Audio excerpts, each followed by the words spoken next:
how does a child develop a pattern of bullying others, of using their power aggressively to control and distress others?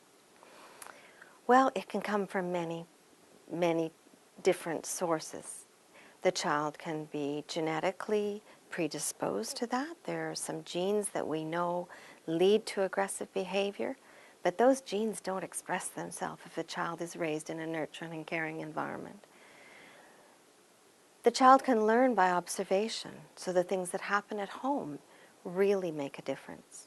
And the child can learn in the peer group, because often other children stand around and give encouragement to those who bully. So what about the home? I think this is the hardest thing for each of us to think about.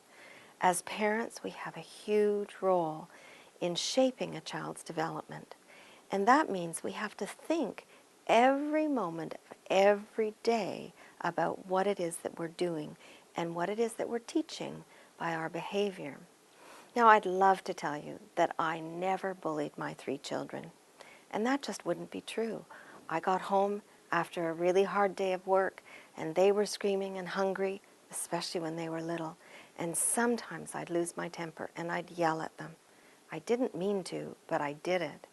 And then I would look at their faces and see how frightened they were. They were very frightened because I'd used my power aggressively to control them, and it distressed them.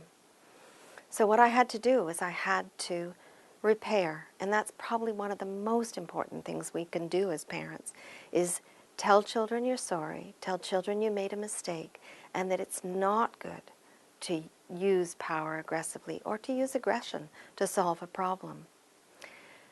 For children, it's as if we're on the stage and they're in the audience all the time.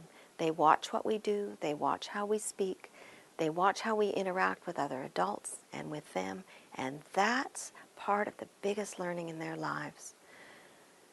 So we have to be aware of what we're doing and how we're doing it, because if we're not, if we're using power aggressively, if we're fighting, if we're yelling, that's just what children are going to learn.